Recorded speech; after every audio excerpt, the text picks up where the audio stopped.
नमस्कार, मी प्रीती. मी मराठी लाईव्हच्या दुपारच्या बातमीपत्रांमध्ये तुम्हा सर्वांचं खूप स्वागत. मराठी आणि हिंदी चित्रपटात काम करणारा अभिनेता श्रेयस तळपदे याला गुरुवारी संध्याकाळी हृदयविकाराचा झटका आला. वेलकम टू द जंगल या हिंदी चित्रपटाचं शूटिंग संपवून श्रेयस तळपदे हा घरी आला होता. घरी परतल्यानंतर त्याला श्वास घेण्यास त्रास जाणवू लागल्याने त्याला तातडीने मुंबईतील अंधेरीच्या बेलेव्ह्यू रुग्णालयात दाखल करण्यात आलं. श्रेयस तळपदेला हृदयविकाराचा झटका आल्यानंतर रुग्णालयात उपचार सुरू होते. या उपचारादरम्यान रात्री 10 वाजेच्या सुमारास श्रेयस तळपदेवर अँजिओप्लास्टी करण्यात आली. सध्या श्रेयसची प्रकृती ठीक असून त्याला लवकरच रुग्णालयात डिस्चार्ज देण्यात येईल अशी माहिती आहे. श्रेयस तळपदेला हृदयविकाराचा झटका आल्याची माहिती त्याच्या चाहत्यांना किंवा सहकलाकाराला कळताच त्यांना मोठा धक्का बसला. काही चाहत्यांनी त्याच्या प्रकृतीची चिंता व्यक्त करत लवकर बरा हो अशा शुभेच्छाही दिल्यात. पुढचे 3 दिवस मुंबईकरांना पाणी जपून वापरावं लागणार आहे, कारण मुंबईत पाणी कपात केली जाणार आहे. मुंबईतील काही भागात सोमवारी पाणी कपात होणार आहे. मुंबई महापालिकेच्या ब्रिटिशकालीन मलबार हिल जलाशयाच्या पुनर्बांधणीसाठी तज्ज्ञ मंडळी जलाशयाच्या अंतर्गत पाहणी करणार आहेत. मलबार हिल जलाशयातील कप्पा क्रमांक 1 ची अंतर्गत पाहणी करण्यात येणार आहे. या जलाशयाचा कप्पा क्रमांक 1 पूर्णपणे रिक्त करण्यात येणार आहे. त्यामुळे दक्षिण मुंबईतील महापालिकेच्या ACD आणि G दक्षिण विभाग कार्यालयांच्या हद्दीतील काही भागात 18 डिसेंबर रोजी 10% पाणी कपात करण्यात येणार आहे.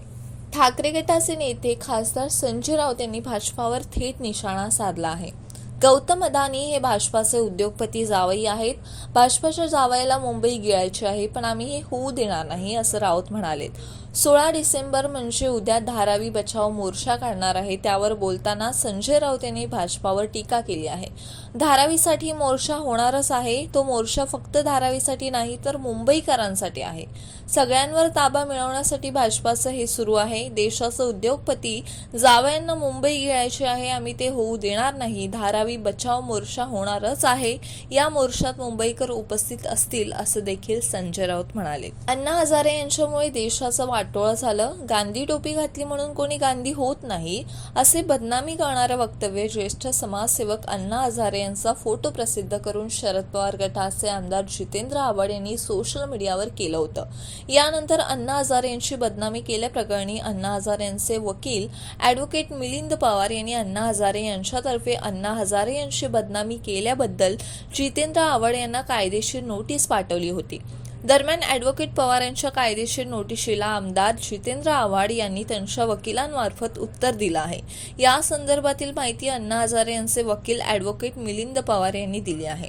अण्णा हजारे यांच्यामुळे जनलोकपाल लोकायुक्त कायदा अंमलात आला हे सपसेल खोटं आहे असे जितेंद्र आव्हाड यांनी कळवले असल्याचं म्हटलं आहे. कॅप्टन सूर्यकुमार यादव याचं शतक, यशस्वी जयस्वाल याच्या अर्धशतकानंतर कुलदीप यादव यांनी घेतलेल्या 5 विकेटच्या जोरावर टीम इंडियाने तिसऱ्या आणि निर्णायक T20 सामन्यात दक्षिण आफ्रिकेवर 106 धावांनी विजय मिळवला आहे.